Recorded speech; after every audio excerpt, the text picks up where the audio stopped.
So hello everyone, welcome to self smart study. अभी एक new recruitment आई है CISF हेड कांस्टेबल और असिस्टेंट सब इंस्पेक्टर की। जिन भी कैंडिडेट्स की एज 18 से 25 साल है वो इस फॉर्म को ज़रूर फिल करें। हेड कांस्टेबल मिनिस्ट्रियल की बहुत अच्छी जॉब है जिसमें कि टाइपिंग नॉलेज होना बहुत ज़रूरी है। पहले इसमें एग्ज़ाम होगा, अभी जैसे जैसे इसके एग्ज़ाम प्रोसीजर होगा जैसे वो मैं डिटेल में अभी आपको बताऊंगा। पहले इसका फिजिकल होता है, सॉरी एग्ज़ाम नहीं होता, पहले फिजिकल होगा फिर उसके बाद में एग्ज़ाम होगा। अभी हम बात करते हैं कि exam date of submission of online application क्या है। 26/9/2022 से 25/10/2022 तक ये फॉर्म ऑनलाइन रहेंगे और क्लोजिंग डेट कब रहेगी 25/10/2022 तक ये फॉर्म ऑनलाइन फिल किए जाएंगे 5 बजे तक। अभी हम बात करते हैं नीचे चल के, इसमें एजुकेशन क्वालिफिकेशंस क्या चाहिए और स्किल एग्ज़ाम पैटर्न क्या रहेगा इसके बारे में हम डिस्कस करते हैं। अभी देखिए, online application are invited for eligible male and female candidate. Male और फीमेल इंडियन कैंडिडेट सिटीजन्स के लिए ये है for filling up the temporary post of assistant sub inspector stenographer in the pay 29,200 और 92,300 ये इसका पे बैंड होगा। ये आप पूरा पढ़ सकते हैं।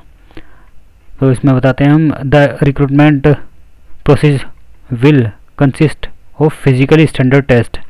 पहला जो टेस्ट होता है इसके अंदर PST होता है, फिर डॉक्यूमेंटेशन होता है, रिटन एग्जामिनेशन होता है, अंडर OMR सीट होता है। आगे बढ़ते हैं, क्या क्या कैटेगरीज दी गई हैं इसके अंदर ये भी पढ़ लेते हैं। Application will be accepted online mode. Application form online mode से भरा जाएगा।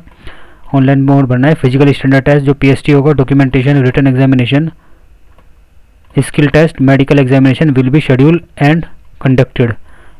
Written examination under OMR based. Written जो एग्ज़ाम होगा वो OMR बेस्ड होगा, ऑनलाइन टेस्ट नहीं होगा। ये हो सकता है कंप्यूटर बेस्ड टेस्ट भी हो सकता है, ये ज़रूरी नहीं है, इन दोनों में से किसी में भी हो सकता है। Mode will be conducted only English and Hindi, दोनों लैंग्वेज में ये पेपर होगा, इंग्लिश और हिंदी दोनों लैंग्वेज में होगा। नेक्स्ट चलते हैं, नेक्स्ट पॉइंट क्या कह रहा है, after completion of PST documentation and written examination and under OMR और CBT mode, all Indian candidate Indian category wise merit list, उसके बाद एक मेरिट लिस्ट बनाई जाएगी, will be draw based on the performance of the candidate written examination. जो भी candidate physical PST examination में qualify होंगे, क्वालिफाई होने के बाद फिर उन्हें रिटन एग्जामिनेशन के लिए बुलाया जाएगा। फिर रिटन एग्जामिनेशन के में जो बच्चे क्वालिफाई होंगे, जो अंडर मेरिट में आएंगे कैटेगरी के वाइज, यहाँ पे दिया हुआ जो भी कैटेगरी वाइज मेरिट लगेगी, वो कैंडिडेट आफ्टर कट ऑफ उनका सिलेक्शन होता है। वो सिलेक्शन होने के बाद मेरिट में आते हैं तो उनका क्या होगा, फिर उसके बाद में उनका स्किल टेस्ट होगा। स्किल टेस्ट के लिए the number of candidate is to be called for skill test would be purely depend on the merit in the written examination for such qualifying marks would be 35 marks. 35 marks इसके अंदर percent जो 35% marks जो होंगे वो qualifying marks होंगे। General category के लिए और EWS और एक्स सर्विसमैन के लिए 33% का पासिंग मार्क्स होगा, और SC ST और OBC हाउएवर इनके लिए भी। It will not be mandatory to call all the qualified candidate in the written examination for the skill test. Direction and transcription for assistant sub inspector stenographer and typing for head constable ministerial, the number of candidate to be called for skill test would depend on total number of qualified candidate in the written examination will reference to the number of vacancies for such post and each category accordingly cut-off marks would be prescribed for each category। तो इसमें क्या दिया गया है कि सभी candidates को exam के क्वालिफाई जो 35 या 33% जो सभी कैंडिडेट्स अगर लेके आते हैं तो उन सभी को नहीं बुलाया जाएगा। जो कैंडिडेट्स मेरिट्स के देखा जाएगा कि कितनी की कट ऑफ जाती है तो उन कैंडिडेट्स को टाइपिंग के लिए बुलाया जाएगा, या स्किल टेस्ट टाइपिंग। अगर असिस्टेंट सब इंस्पेक्टर के लिए किसी ने फॉर्म फिल किया है तो उसका स्टेनोग्राफर का जो स्किल टेस्ट होगा वो होगा, और टाइपिंग टेस्ट होता है इसमें भी एक, और टाइपिंग टेस्ट अलग से असिस्टेंट सब इंस्पेक्टर के लिए स्टेनो और हेड कांस्टेबल के लिए टाइपिंग होगी, जिसके हम बताएंगे क्या हिंदी की क्या, अगर हिंदी में कोई फिल कर रहा है तो हिंदी की क्या टाइपिंग की स्पीड रहेगी, इंग्लिश में अगर फिल कर रहा है तो इंग्लिश की क्या टाइपिंग स्पीड रहेगी, तो इसके बारे में हम आगे डिस्कस करेंगे। Only those candidate who find place in the merit, अगर मेरिट लिस्ट में आता है as per the available vacancy in each category on all Indian basis will be called for detailed medical examination. फिर वो merit में आएंगे, उसके बाद उन्हें मेडिकल के लिए बुलाया जाएगा। ये सब पढ़ सकते हैं आप। Verification of requirement eligibility candidates documents will be the original will be carried out at the time of documentation. जब रिटर्न क्वालिफाई पीएसटी फिजिकल होने के बाद, फिर आपका जब पीएसटी होता है, फिजिकल स्टैंडर्ड टेस्ट होता है, तो वहाँ पर भी ओरिजिनल डॉक्यूमेंट्स की ज़रूरत होती है। तो सभी कैंडिडेट्स ये ध्यान रखें, जब भी पीएसटी के लिए जाएं तो ओरिजिनल डॉक्यूमेंट्स और साथ में 2 फोटोकॉपी, 2 सेट अपने भी डॉक्यूमेंट्स के वो लेके ज़रूर जाएं, और साथ में अपनी आईडी प्रूफ और उसके साथ अपने फ़ोटोग्राफ्स, कम से कम 4 फोटोग्राफ्स तो लेके हमेशा पीएसटी में लेके जाएं। अगर आप इन केस नहीं लेके जा रहे हो तो आपको वहाँ पर मेहनत का पैसा भी लगाओगे और फिजिकल की मेहनत करके वहाँ तक पहुँचोगे, इतना टाइम दोगे तो आपका उसमें लॉस होगा। तो ये गलतियाँ बिल्कुल ना करें, नोट करके चलें, 4 फोटो साथ में लेके चलें, और एडमिट कार्ड तो लेना ही है, अपना आईडी प्रूफ ज़रूर लें, आधार कार्ड है आधार कार्ड ले लें, या फिर पैन कार्ड है पैन कार्ड लेके जा सकते हैं, ड्राइविंग लाइसेंस, इनमें से जो भी कोई आपका फ़ोटो आइडेंटिटी कार्ड होगा वो अपने पीएसटी एग्जामिनेशन के लिए लेके जाएं, पीएसटी में भी लेके जाएं। और जो एग्ज़ाम होता है आपका रिटन एग्ज़ाम में तो ज़्यादा आईडी प्रूफ की ज़रूरत पड़ती है, आईडी प्रूफ और आपका एडमिट कार्ड, और 4 फोटो भी हमेशा साथ में रखा करें। तो अभी बात करते हैं, final result will be declared based on the performance of candidate in written examination subject to their qualifying the physically standard test documentation skill medical examination and other condition stipulated in this notification. अभी आगे बढ़ते हैं। Admit card for all stage. अभी हम vacancies के बारे में बात करते हैं, कितनी वैकेंसीज है। Vacancies all Indian wise vacancies for the post of assistant sub inspector, stenographer and head constable ministerial, HCM जिसको बोलते हैं। डायरेक्ट मेल कैंडिडेट्स की जो वैकेंसीज हैं, जनरल कैटेगरी के लिए 40 सीट्स हैं, और SC के लिए 13 सीट हैं, ST के लिए 7 और OBC के लिए 25 सीट हैं, और EWS कैटेगरीज के लिए 9 सीट हैं। टोटल कितनी सीट है डायरेक्ट मेल के लिए? ये किस पोस्ट के लिए है, ये देख सकते हैं आप। टोटल पोस्ट ये है असिस्टेंट सब इंस्पेक्टर के लिए है ये पोस्ट, यहाँ पर लिखा है असिस्टेंट सब इंस्पेक्टर स्टेनोग्राफर के लिए 94 पोस्ट है डायरेक्ट मेल कैंडिडेट्स के लिए, और डायरेक्ट फीमेल कैंडिडेट्स के लिए 10 पोस्ट्स हैं। और डिपार्टमेंटल कैंडिडेट्स जो होंगे, जो पहले से ही डिपार्टमेंटल कैंडिडेट्स हैं, जैसे कि हम मान के चलते हैं अगर वो LDC या पहले से ही वो हेड कांस्टेबल है, या ये बोल सकती है, कह सकते हैं पहले से ही कांस्टेबल है, तो उनके लिए डिपार्टमेंटल कैंडिडेट के लिए 122 पोस्ट हैं इसके अंदर। हेड कांस्टेबल की अगर बात करें तो हेड कांस्टेबल की कितनी पोस्ट हैं? डायरेक्ट रिक्रूटमेंट मेल के लिए जनरल कैटेगरी के लिए 132 पोस्ट हैं, और OBC कैंडिडेट्स के लिए ये SC में आता है, ये SC कैंडिडेट्स के लिए 47 है, और ST कैंडिडेट्स के लिए 23 पोस्ट हैं। OBC कैंडिडेट्स के लिए 86 पोस्ट हैं, और EWS के लिए 31 पोस्ट हैं। तो टोटल कितनी पोस्ट हो गई डायरेक्ट मेल के लिए, जो डायरेक्ट भरेंगे सब मेल कैंडिडेट्स जो बॉयज़ होंगे 319 वैकेंसीज़ हैं, और फीमेल्स के लिए 36 वैकेंसी है, और डिपार्टमेंटल कैंडिडेट्स के लिए 63 वैकेंसी है। तो ये बहुत अच्छा मौका है, आप इस फॉर्म को ज़रूर फिल करें। अभी नीचे चलते हैं, नीचे क्या डिटेल्स बताई गई हैं उनके पढ़ लेते हैं। नीचे डिटेल्स ये आप ये डिटेल्स पढ़ सकते हैं। अभी बात करते हैं हम एजुकेशन क्वालिफ़िकेशन के लिए। आपकी जो एजुकेशन क्वालिफ़िकेशन क्या मांगेंगे इसके अंदर, असिस्टेंट सब इंस्पेक्टर स्टेनोग्राफर के लिए और हेड कांस्टेबल मिनिस्ट्रियल के लिए क्या क्वालिफ़िकेशन होगी। तो एजुकेशन क्वालिफ़िकेशन की बात करें तो the candidate must have intermediate, candidate 12th पास होना चाहिए, senior secondary school certificate, 12th qualify होनी चाहिए, उसकी सर्टिफिकेट उसके पास होना चाहिए। उसकी जो क्वालिफ़िकेशन होगी इस फॉर्म के जो भी लास्ट डेट है उससे पहले आपके हाथ में वो डॉक्यूमेंट होना चाहिए। अगर आप इससे बाद में अगर आप लेकर आते हैं कोई भी डॉक्यूमेंट्स तो आपको रिजेक्ट कर दिया जाएगा। आप एग्ज़ाम भी क्वालिफाई करते हैं तो आपको ज्वाइनिंग नहीं मिलेगी। तो बात करते हैं आगे क्या है। रिकॉग्नाइज बोर्ड जो भी डॉक्यूमेंट्स होने चाहिए वो रिकॉग्नाइज बोर्ड से होने चाहिए, क्योंकि कई बार क्या होता है कि बच्चे फर्जी सर्टिफिकेट्स बनवा लेते हैं और वो फिर बाद में पछताते हैं जब उनके खिलाफ केस हो जाता है। तो ये गलती ना करें कि फर्जी सर्टिफिकेट बना लिया, कहीं से फर्जी 10th कर ली, फर्जी 12th कर लिया, तो ऐसा काम बिल्कुल ना करें। अभी यूपी पुलिस की एक वैकेंसी हुई थी, उसके अंदर बहुत बच्चों ने फर्जी सर्टिफिकेट्स बनाए थे और कई वैकेंसी उसके अंदर खाली गई है। तो इसमें बात करते हैं हम, जो एज होगी वो 18 से 25 साल के बीच में होगी। ऑन क्लोजिंग डेट, जो फॉर्म की क्लोजिंग डेट है वहाँ तक उसकी कैंडिडेट की एज 18 से 25 साल के बीच में होनी चाहिए और एज रिलैक्सेशन वो एज़ पर द रूल दिया जाएगा। तो 25/10/2022 इसकी लास्ट डेट है। तो अभी हम नीचे आते हैं, नीचे बात करते हैं कि परमिसेबल रिलैक्सेशन इन अपर एज लिमिट के लिए जो रिलैक्सेशन मिलेगा, छूट मिलेगी जो कैंडिडेट्स को फॉर डिफरेंट कैटेगरीज और एज अंडर, इस कैटेगरी के थ्रू मिलेगा। Schedule caste and schedule tribe के लिए 5 साल की छूट मिलेगी। अगर कोई SC कैंडिडेट का 25 साल से ऊपर हो चुका है तो वो 30 साल की उम्र तक फॉर्म भर सकता है। तो यहाँ पर OBC कैंडिडेट 28 साल तक फॉर्म भर सकता है, 25 और प्लस 3 साल की छूट, तो 28 साल तक वो कैंडिडेट इस फॉर्म को फिल कर सकता है। और डिपार्टमेंटल कैंडिडेट की बात करें तो वो 45 साल की एज तक अगर SC कैंडिडेट से आता है तो 45 साल तक वो इस फॉर्म को फिल कर सकता है। और अगर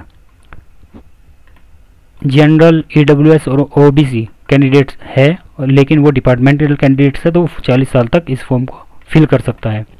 अभी नीचे बात कर सकते हैं children and dependent family members और विक्टिम किल्ड इन 1986 रियोट 1984 में जो रियोट्स जो दंगे हुए थे उसमें कोई अगर मारा गया है तो उसके लिए 5 साल की छूट मिल जाएगी। उसके बच्चे या फादर का फैमिली का कोई मेंबर्स किल किया गया है हुआ है उसमें तो उसको 5 साल की अपर एज लिमिट, अगर जनरल है EWS है, अगर OBC कैंडिडेट है तो 8 साल की मिलेगी, SC/ST है तो 10 साल की उसको छूट मिलेगी। तो नीचे और भी देखते हैं क्या लिखा हुआ है। In order to eligible for upper age limit relaxation in the category the applicant should produce a certificate to the effect from the concern district collector district magistrate where the victim was killed. तो जो भी certificates होने चाहिए आपके पास एकदम genuine होने चाहिए, कहीं से फर्जीवाड़ा नहीं करना आपको, ठीक है। अभी एक सर्विसमैन के लिए क्या है, 3 year of deduction of the military service, इसको आप पढ़ सकते हैं जो एक सर्विसमैन है। अभी नीचे आते हैं CSF के लिए 35 साल, अगर CSF का person who intend to complete against the vacancies for limited department competitive examination, अगर ये भरते हैं तो उनके लिए डिपार्टमेंटल कैंडिडेट के लिए 35 ईयर की छूट होगी। 35 ईयर तक भर सकता है, छूट नहीं। 35 ईयर के तो आदमी रिटायर हो जाता है सर्विस करने के बाद। तो फिजिकल स्टैंडर्ड की अगर बात करें हम तो height for candidate schedule tribe के जो कैंडिडेट्स होंगे उनकी हाइट 165 सेंटीमीटर उनकी हाइट होनी चाहिए मेल कैंडिडेट की। और ये तो बॉयज़ की हो गई, ये गर्ल्स के लिए कितनी होगी 155 सेंटीमीटर, बॉयज़ के लिए 165 सेंटीमीटर होनी चाहिए और बॉयज़ के लिए 155 सेंटीमीटर उनकी हाइट होनी चाहिए। Relaxation for candidate falling in the categories of Garhwali, Kumaonis, Gorkha, Dogra, इन सभी और जितने भी आता है ये Marathas and candidates belongs to the Sikkim, Nagaland, Arunachal Pradesh, Manipur, Tripura, Mizoram, Meghalaya, Assam, Himachal Pradesh, Jammu and Kashmir, इस जगह से अगर जो कैंडिडेट बिलोंग करता है तो उसके लिए मेल कैंडिडेट के लिए तो 162.5 सेंटीमीटर की हाइट होनी चाहिए, क्योंकि वहाँ के लोग की हाइट कम होती है इसलिए ये हाइट उनके लिए कम है। और लड़कियों के लिए, गर्ल्स के लिए 150 सेंटीमीटर की हाइट होनी चाहिए। अभी बात करते हैं, नीचे आके देखते हैं और क्या मांगा है। चेस्ट की बात करें तो 4 मेल कैंडिडेट्स के लिए जो मांगा गया है शेड्यूल ट्राइब के लिए 77 सेंटीमीटर तो होनी चाहिए बिना फुलाए चेस्ट मेल कैंडिडेट की, और फुलाने के बाद 82 सेंटीमीटर होना चाहिए, यानी कि 5 सेंटीमीटर का फुलाव होना चाहिए, ठीक है। और शेड्यूल ट्राइब की अगर बात करें हम तो 76 सेंटीमीटर और 81 सेंटीमीटर। 76 सेंटीमीटर तो होनी चाहिए नॉर्मल और ये कैसी सेंटीमीटर होनी चाहिए, फुलाव, फूलने के बाद। तो कितना हो जाएगा 5 सेंटीमीटर का, यहाँ पर भी 5 सेंटीमीटर का फुलाव है। तो फीमेल कैंडिडेट्स के लिए, कोई चेस्ट के लिए नहीं है यहाँ पे। वेट की बात करें, correspondence to height and age as per the medical standard for male and female. जो मेडिकल स्टैंडर्ड होगा, हाइट उसी तरह से मेजर की जाएगी। Weight will be recorded at the time of physically measurement but the decision on fitness on account of weight will be taken at the time of medical examination. वहाँ पे भी weight check होगा medical examination के time भी। Other essential qualification. अब बात करते हैं हम असिस्टेंट सब इंस्पेक्टर के लिए, स्टेनो के लिए जो स्किल टेस्ट होगा, कंप्यूटर का जो टेस्ट होगा। डिक्टेशन होगी, 10 मिनट के अंदर डिक्टेशन होगी और 80 वर्ड पर मिनट डिक्टेशन चाहिए। ये किस चीज़ के लिए है, स्टेनोग्राफर, आशुलिपि का ज्ञान होना चाहिए स्टेनोग्राफर के लिए। डिस्क्रिप्शन जो टाइम होगा 50 मिनट का टाइम होगा, इंग्लिश में डिस्क्रिप्शन होगा, और 65 minute in Hindi on computer. तो उसको कन्वर्ट करने के बाद 65 मिनट का आपको टाइम दिया जाएगा। अब बात करते हैं हेड कांस्टेबल मिनिस्ट्रियल के बाद। हेड कांस्टेबल मिनिस्ट्रियल में अगर आप की टाइपिंग 35 वर्ड पर मिनट है तो आप इसके लिए एलिजिबल है। अगर नहीं है तो तैयारी शुरू कर दें टाइपिंग की। तो इंग्लिश में चाहिए आपको 35 वर्ड पर मिनट टाइपिंग होनी चाहिए इंग्लिश की। अगर हिंदी आपको आती है तो हिंदी की टाइपिंग आपकी होनी चाहिए 30 वर्ड पर मिनट कंप्यूटर के ऊपर। टाइपराइटर तो अब बंद हो गए। 35 वर्ड पर minute in English and 30 word पर मिनट इन हिंदी कोरस्पोंडेंस, ये सब कुछ दिया हुआ है। तो ज़्यादा से ज़्यादा अपनी स्पीड बना के रखें। अगर इंग्लिश की करना चाह रहे हैं तो 40 वर्ड पर मिनट की स्पीड बना के चलें। अगर 40 वर्ड पर मिनट की आपकी स्पीड आ रही है तभी आप ये मान के चलें कि आप इस एग्ज़ाम को क्वालिफाई कर पाएंगे, अदरवाइज़ नहीं। ठीक है, तो आज से ही टाइपिंग करना स्टार्ट कर दें। नेक्स्ट पर चलते हैं। अभी क्या है मेडिकल स्टैंडर्ड, आप देख सकते हैं, ये पढ़ सकते हैं। टैटो वगैरह अगर है, आई साइट वगैरह, ये भी आप चेक कर सकते हैं अपनी। यहाँ पर सभी डिटेल्स दी गई है।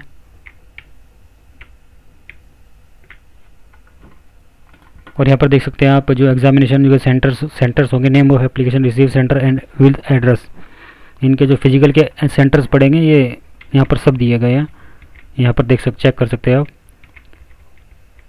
जिस भी कैंडिडेट्स जो भी फॉर्म फिल करेगा, एप्लीकेशन की जो फीस होगी वो 100 रुपये होगी, ऑनलाइन फीस सबमिट की जाएगी। और candidates belongs to SC/ST candidate female ex serviceman, इनके लिए कोई फ़ीस नहीं होगी। बाकी सभी के लिए 100 रुपीज़ की फ़ीस होगी। और नीचे चल के देखते हैं हम बाकी डिटेल्स। एडमिट कार्ड वो वेबसाइट पे ही आएगा। और अगर जब आपका एग्ज़ाम फिजिकली फिटनेस एग्ज़ाम होना हो की डेट आएगी तो आपके पास मेल आ जाएगा। और वैसे भी आप अपडेट रहें, इसकी वेबसाइट चेक करते रहें। फिजिकली स्टैंडर्ड टेस्ट, PST वगैरह होगा, हाइट बार टेस्ट होगा वहाँ पर। फिजिकल स्टैंडर्ड टेस्ट में होगा आपकी हाइट चेक होगी और चेस्ट, ये दोनों होगा। ये ध्यान रखें, इसमें कोई दौड़ नहीं, कोई रेस नहीं होगी, ये ध्यान रखना है आपको। क्योंकि कई बार क्या होता है कि बच्चे फॉर्म भर देते हैं और वो रेस में लग जाते हैं कि CISF में रेस होगी, और रेस तो होती नहीं, वो अपना वेट वैसे ही लूज़ कर लेते हैं। तो अभी बात करते हैं कि return examination under OMR seat या कंप्यूटर बेस्ड जैसे भी होगा एग्ज़ाम, वो आयोग निर्धारित करेगा। तो जो एग्ज़ाम होगा इसका 25 यानी कि 100 नंबर का इसका एग्ज़ाम होगा और 100 ही क्वेश्चन होंगे। जनरल इंटेलिजेंस के 25 क्वेश्चन आएंगे और मैक्सिमम मार्क्स 25 नंबर का होगा। जनरल नॉलेज के 25 क्वेश्चन और मैक्सिमम मार्क्स 25 नंबर।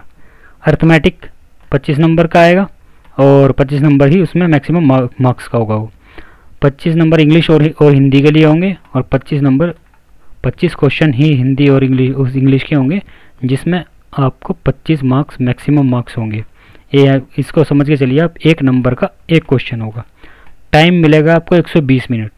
100 क्वेश्चन करने के लिए आपको 120 मिनट का टाइम मिलेगा। आप समझ सकते हैं बहुत टाइम है।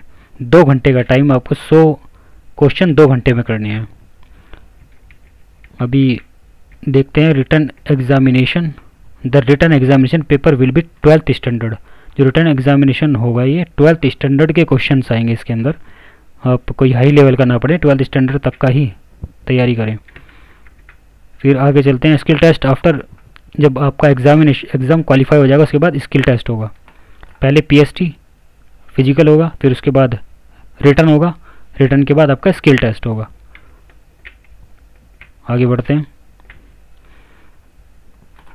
तो अभी आपके लिए ये सभी डिटेल्स सफिशिएंट है, और जो भी अभी तैयारी स्टार्ट कर दें और फॉर्म को फिल कर दें, क्योंकि एग्ज़ाम की डेट कभी भी आ सकती है, या तो एग्ज़ाम जल्दी होगा क्योंकि पिछला एग्ज़ाम भी अभी तक नहीं हुआ है। एक फॉर्म फिल किया गया था, आई थिंक 2015 या 16 में हुआ था, उसका भी फिजिकल अब दोबारा से हुआ है। 2019 में उसका फिजिकल हुआ था, या फॉर्म फिल किया गया था, वो मुझे ध्यान नहीं है अभी। उसका एग्ज़ाम नहीं हुआ अभी तक, शायद इन दोनों के एग्ज़ाम एक साथ ही होंगे।